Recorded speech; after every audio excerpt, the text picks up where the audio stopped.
Good morning students.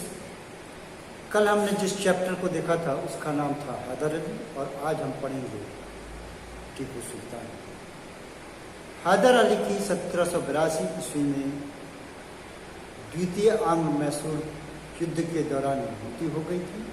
तत्पश्चात उसी युद्ध के दौरान उसका पुत्र टीपू सुल्तान धरती पर बैठा।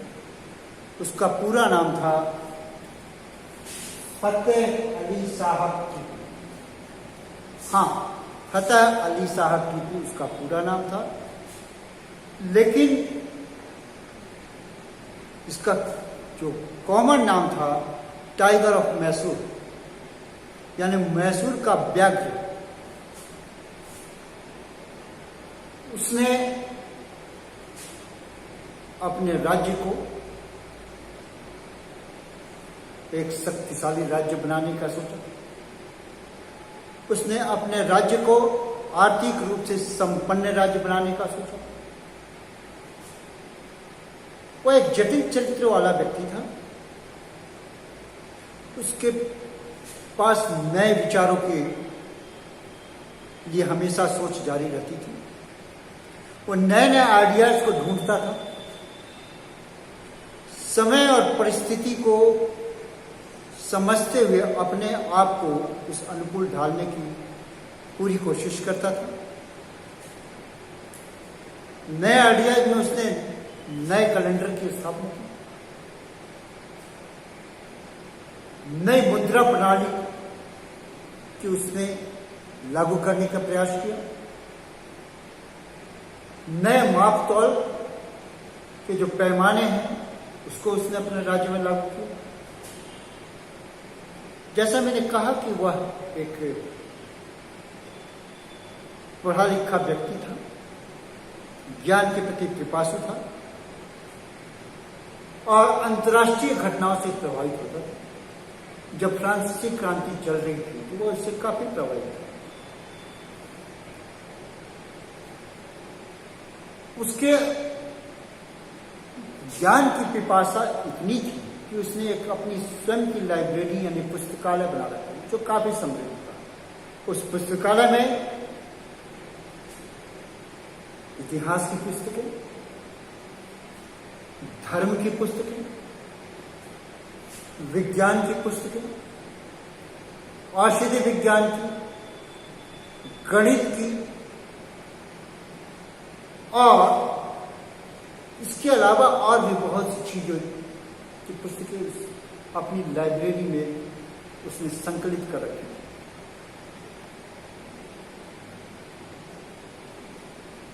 इन चीजों के बदौलत वो अपना ज्ञान हासिल करके अपने राज्य को समृद्ध, शक्तिशाली और अंतर्राष्ट्रीय घटनाओं से जोड़ करके प्रगतिशील बनाना चाहता था। यही वजह है कि जब फ्रांसीसी क्रांति हो रही थी तो उससे वह काफी प्रभावित हुआ और फ्रांसीसी क्रांति के प्रति वह अपनी सहानुभूति रखता था। वो स्वतंत्रता के कैप को पहनता था।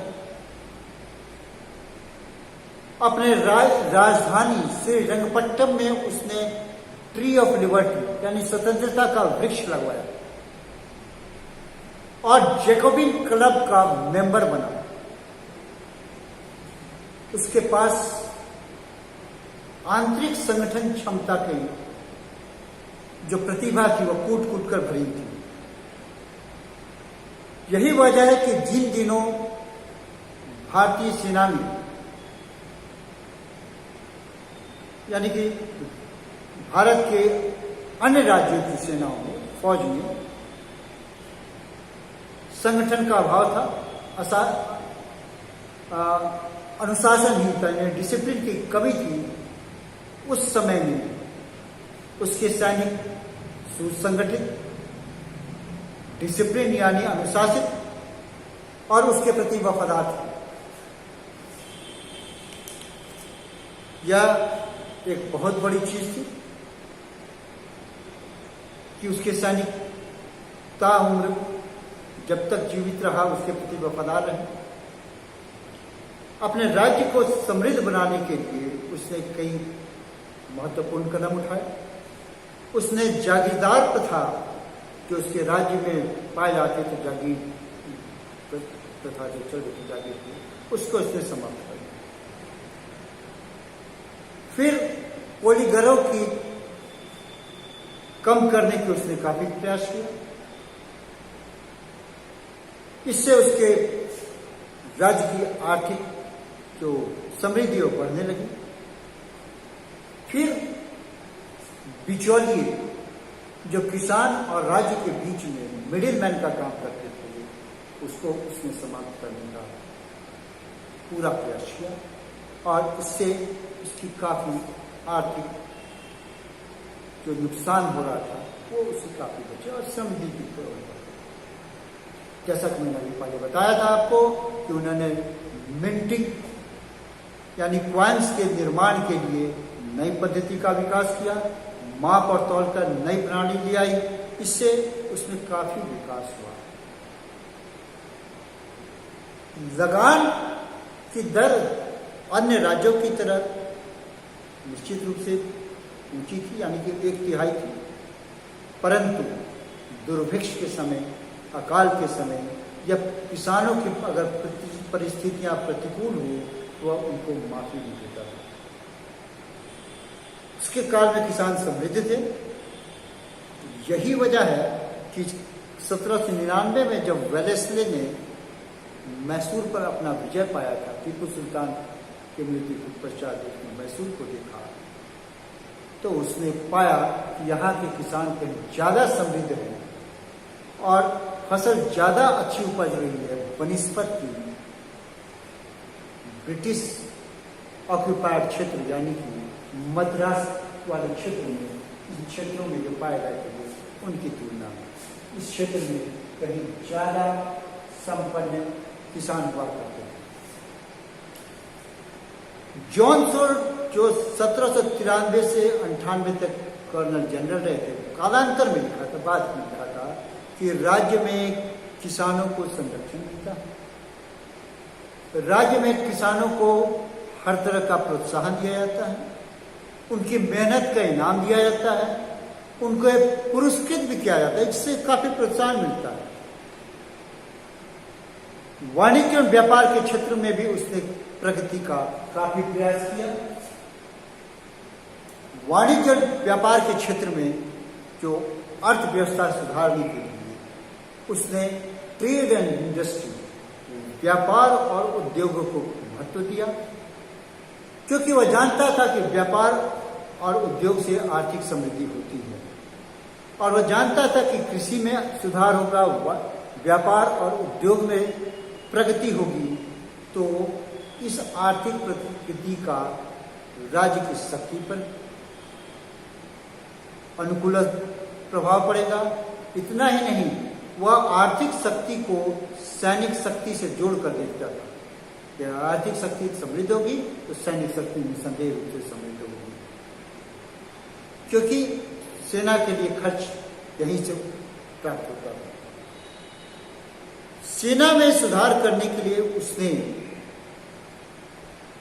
क्षमा कीजिएगा, अभी सेना भी तो वाणिज्य व्यापार पर चलते हैं, वाणिज्य व्यापार सुधार करने के लिए उसने विदेशों से अच्छे कारीगरों को, अच्छे उद्योग क्षेत्र के व्यक्ति को आमंत्रित किया और इस तरह अपने राज्य में और वाणिज्य और व्यापार और उद्योग जगत को उसने प्रोत्साहन दिया। उसने विदेशों में अपने राजदूत को वाणिज्य और व्यापार में वृद्धि हेतु भेजा। ये राजदूत फ्रांस, टर्की, ईरान, पेगू आदि देशों में गए, अपने व्यापारियों को प्रोत्साहन देकर उसने अरब में भेजा और अरब के व्यापारी भी उसके राज्य में आए। इस तरह उसका वाणिज्य और व्यापार बढ़ता रहा। उसने व्यापारिक संस्थाओं को स्थापना की, विशेष रूप से उन व्यापारिक नगर जो समुद्र के तटवर्ती क्षेत्र में थे, जिसे पोर्ट सिटी कहा जाता है या बंदरगाह नगर कहा जाता है। अब आते हैं सैनिक दृष्टिकोण से उसने क्या प्रगति की। सैनिक दृष्टिकोण से उसने अपने सैनिकों को आधुनिक हथियारों से लैस कराने की पूरी कोशिश की। उसने इसके लिए उन बंदूकों का निर्माण किया जो संगीन युक्त होते थे और इनका निर्माण मैसूर राज्य में ही होता था। इसके अलावा सैनिकों को यूरोपीय पद्धति पर उसने ट्रेनिंग देना शुरू किया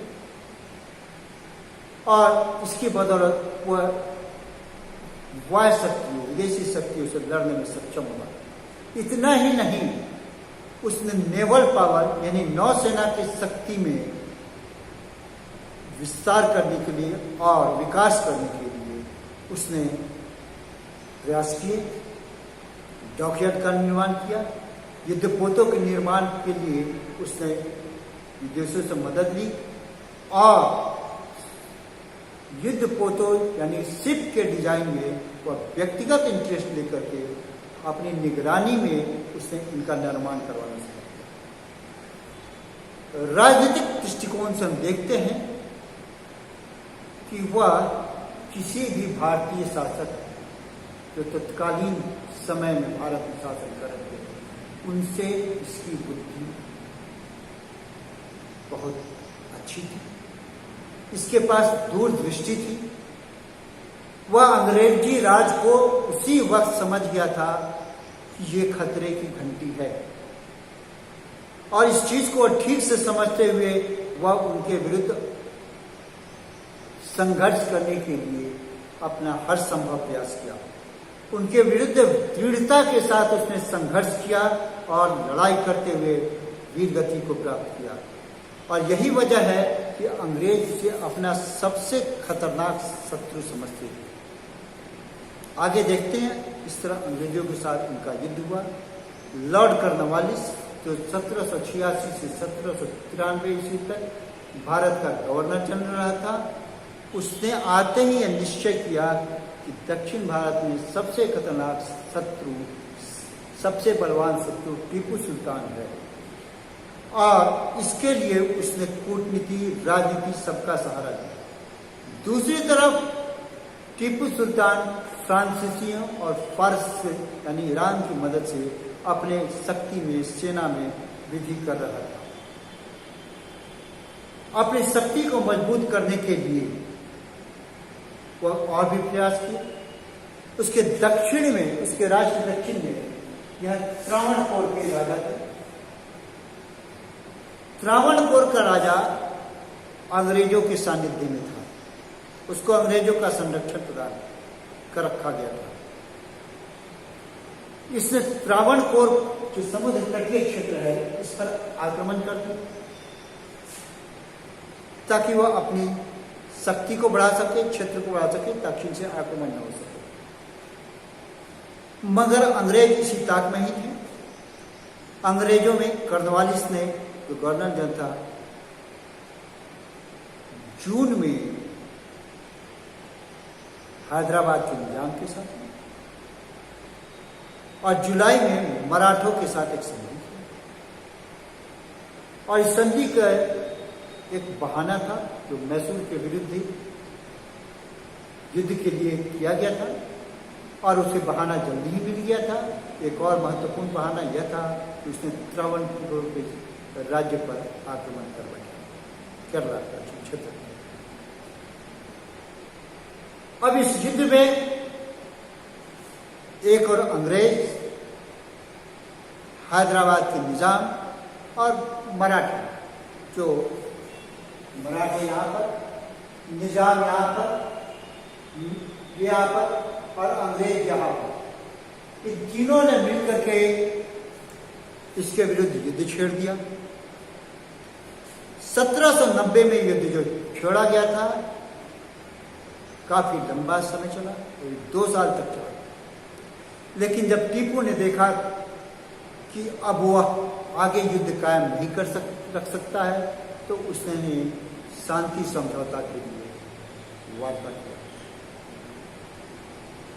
1792 से 1792 में श्रीरंगपट्टम में एक संधि हुई।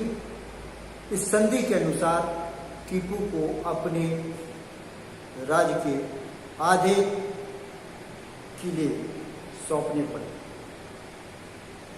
और ये वो किले थे जो श्रीरंगपट्टम के रास्ते में अवरोध के रूप में खड़े थे, यानी कि उसका एक बहुत बड़ा डिफेंसिव वॉल टूट रहा था। इतना ही नहीं, 30 लाख पाउंड का हर्जाना देना पड़ा युद्ध के रूप हर्जाने के रूप में, और अपने 2 पुत्रों को बंधक रखना पड़ा। इतना होने के बावजूद टीपू ने हिम्मत नहीं छोड़ी। वह अपने राज्य को फिर से एक बार कमर कस के समृद्ध बनाने और मजबूत बनाने लग गया। करीब 6 वर्षों तक को मजबूत बनाता रहा। इस दौरान उसने नेवल पावर को भी स्ट्रॉन्ग किया, सैन्य पावर को भी किया, जबकि उसकी आर्थिक स्थिति पहले की तुलना में काफी कमजोर हो चुकी थी। इसके बावजूद उसने प्रयास किया। 1798 में लॉर्ड वेल्स से भारत का गवर्नर बनने कराया। वह एक घोर साम्राज्यवादी था। उसने आते ही सब्सिडियरी यानी सहायक संधि नामक एक सिस्टम लागू किया, जिसमें अंग्रेजों को एक ऐसा व्यवस्था कर रखा था अंग्रेजों ने कि जिस राज्य के साथ सब्सिडियरी अंश किया जाता था उसमें अंग्रेजी सेना रहेगी, उसका खर्च उस राज्य को उठाना पड़ेगा, और ये उसके बदले में उसे आंतरिक और बाह्य सुरक्षा प्रदान करेगी। उन्होंने हैदराबाद के निजाम के साथ दक्षिण में सबसे पहले सहायक संधि किया, और उन्होंने मैसूर के पास भी इसका ऑफर दिया। टीपू सुल्तान ने स्पष्ट शब्दों में इसे इनकार कर दिया। तब वेलेस्ली ने निजाम के साथ एक संधि किया और उसमें मराठे को भी शामिल किया। निजाम को यह प्रलोभन दिया गया कि उसे आपको मैसूर के राज्य का एक हिस्सा दिया जाएगा। मराठे को भी यही कहा गया था, लेकिन मराठी ने कोई उत्तर में कोई शब्द नहीं कहा, मौन रहे, यानी मौन स्वीकृति रही। सहयोग तो नहीं कहा, लेकिन मौन ही रहे। इसके बाद 1798-99 में उन्होंने टीपू सुल्तान पर आक्रमण कर दिया। टीपू जबरदस्त संघर्ष किया, लेकिन इन संघर्षों के बावजूद वह अपने किले के फाटक पर वीरता से लड़ता हुआ शहीद हुआ और वहीं पर उसकी मृत्यु हो गई। तो 1799 ईस्वी में टीपू सुल्तान के मरते ही मैसूर राज्य का वह शक्तिशाली राज्य हैदर अली और टीपू सुल्तान ने निर्माण किया था, धराशायी हो गया। इसके बाद उसका एक हिस्सा, छोटा सा हिस्सा निजाम को दिया गया, कुछ हिस्सा मराठों को सौंपा गया, और एक बहुत बड़ा हिस्सा अंग्रेजों ने अपने पास रख लिया, यानी हड़प लिया। हाँ, प्रॉपर मैसूर में उस पुराने हिंदू राजवंश के एक शासक को, जो बालक शासक था, उसको बिठा दिया गया, यह दिखाने के लिए कि उसने संपूर्ण मैसूर को नहीं हड़पा है। एक सब्सिडियरी रिलायंस किया गया उसकी सुरक्षा के नाम पर, लेकिन तमाम हीरे जवाहरात उन लोगों ने उनसे उपहार के रूप में जबरदस्ती ले लिया, और इससे इंग्लैंड में खुशी का परवान नहीं रहा। इंग्लैंड में काफ़ी खुशी हुई कि उनका सबसे बड़ा शत्रु टीपू सुल्तान मारा गया। टीपू सुल्तान वैसे व्यक्तिगत जीवन में सादा जीवन जीता था, सादगीपूर्ण जीवन जीने वाला व्यक्ति था, लेकिन वह एक दुस्साहसी योद्धा था, अत्यंत प्रतिभाशाली सेना नायक था। उसकी अत्यंत प्रिय उक्ति हुआ करती थी कि भेड़ों की तरह अगर 200 साल जीना हो तो उससे बेहतर है सिर्फ 2 दिन जियो, लेकिन टाइगर की तरह, व्याघ्र की तरह जियो। और वो टाइगर से इतना प्रभावित था कि उसकी तलवार की मुठ भी टाइगर की तरह बनी हुई थी, उसका सिंहासन भी टाइगर की तरह बना हुआ था, और वह अपने आप को टाइगर से काफी प्रभावित समझता था। कुछ विद्वान, विशेष रूप से अंग्रेज, उसके व्यक्तित्व पर प्रकाश डालते हुए लिखते हैं वो धार्मिक उन्मादी व्यक्ति था, यानी इस्लाम के प्रति उसका गहरा लगाव है। परंतु यह विश्लेषण करने पर पाता है कि उसके राज्य में हिंदू और ईसाई भी थे, उनके पास वो सहानुभूति रखता था, परंतु उन हिंदुओं और ईसाइयों के प्रति वह क्रूर था जो राज्य के प्रति गद्दारी करते थे, जो देशद्रोही करते थे। वह उस मंदिर को, जो श्रृंगेरी का मंदिर है, जिसको मराठों ने लूटा था और मां शारदे की मूर्ति को नुकसान पहुंचाया था, टीपू सुल्तान उस मूर्ति का पुनर्निर्माण करवाया, मंदिर का पुनर्निर्माण करवाया, उन्हें मूर्ति का नया बनवाया और उस मंदिर का पुनर्निर्माण करवाया और नियमित रूप से रेगुलर वे में उनको वह आर्थिक सहायता प्रदान करता था। श्री रंगनाथ का मंदिर, जो उसके किले के मात्र 100 गज की दूरी पर था, उनके प्रति वह अपनी गहरी श्रद्धा रखता था।